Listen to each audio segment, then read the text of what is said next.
شروع اللہ کے نام سے جو بڑا مہربان نہایت رحم والا ہے۔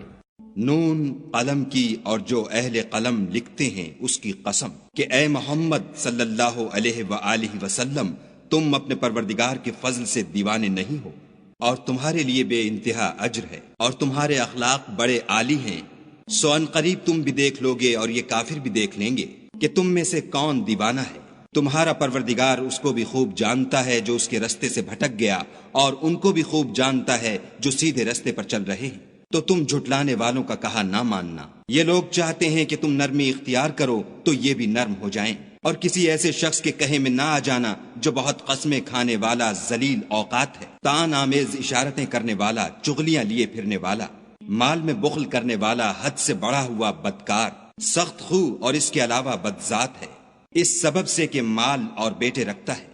جب اس کو ہماری آیتیں پڑھ کر سنائی جاتی ہیں تو کہتا ہے کہ یہ اگلے لوگوں کے افسانے ہیں، ہم ان قریب اس کی ناک پر داغ لگائیں گے۔ ہم نے ان لوگوں کی اسی طرح آزمائش کی ہے جس طرح باغ والوں کی آزمائش کی تھی، جب انہوں نے قسمیں کھا کھا کر کہا کہ صبح ہوتے ہوتے ہم اس کا میوہ توڑ لیں گے، اور انشاءاللہ نہ کہا۔ سو وہ ابھی سو ہی رہے تھے کہ تمہارے پروردگار کی طرف سے راتوں رات اس پر ایک آفت پھر گئی، تو وہ ایسا ہو گیا جیسے کٹی ہوئی کھیتی۔ جب صبح ہوئی تو وہ لوگ ایک دوسرے کو پکارنے لگے کہ اگر تم کو کاٹنا ہے تو اپنی کھیتی پر سویرے ہی جا پہنچو۔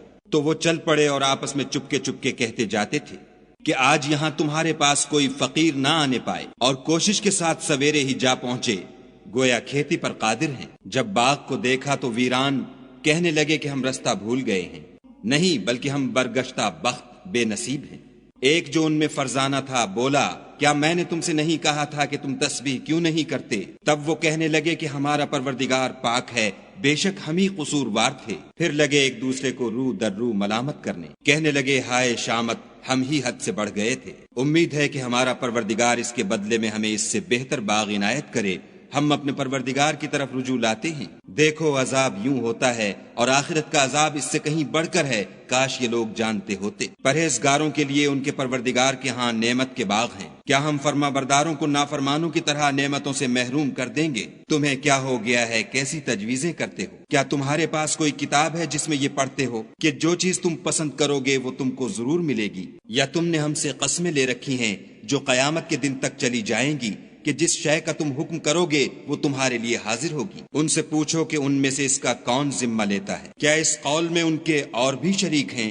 اگر یہ سچے ہیں تو اپنے شریکوں کو لا سامنے کریں۔ جس دن پنڈلی سے کپڑا اٹھا دیا جائے گا اور کفار سجدے کے لیے بلائے جائیں گے تو وہ سجدہ نہ کر سکیں گے، ان کی آنکھیں جھکی ہوئی ہوں گی اور ان پر ذلت چھا رہی ہوگی، حالانکہ پہلے اس وقت سجدے کے لیے بلائے جاتے تھے جبکہ صحیح و سالم تھے۔ تو مجھ کو اس کلام کے جھٹلانے والوں سے سمجھ لینے دو، ہم ان کو آہستہ آہستہ ایسے طریق سے پکڑیں گے کہ ان کو خبر بھی نہ ہوگی، اور میں ان کو مہلت دیے جاتا ہوں، میری تدبیر قوی ہے۔ کیا تم ان سے کچھ اجر مانگتے ہو کہ ان پر تاوان کا بوجھ پڑ رہا ہے، یا ان کے پاس غیب کی خبر ہے کہ اسے لکھے جاتے ہیں؟ تو اپنے پروردگار کے حکم کے انتظار میں صبر کیے رہو، اور مچھلی کا لقمہ ہونے والے یونس کی طرح نہ ہونا کہ انہوں نے خدا کو پکارا اور وہ غم و غصے میں بھرے ہوئے تھے۔ اگر تمہارے پروردگار کی مہربانی ان کی یاوری نہ کرتی تو وہ چٹیل میدان میں ڈال دیے جاتے اور ان کا حال ابتر ہو جاتا۔ پھر پروردگار نے ان کو برگزیدہ کر کے نیکوکاروں میں کر لیا، اور کافر جب یہ نصیحت کی کتاب سنتے ہیں تو یوں لگتے ہیں کہ تم کو اپنی نگاہوں سے پھسلا دیں گے، اور کہتے ہیں کہ یہ تو دیوانہ ہے۔ اور لوگو، یہ قرآن اہل عالم کے لیے نصیحت ہے۔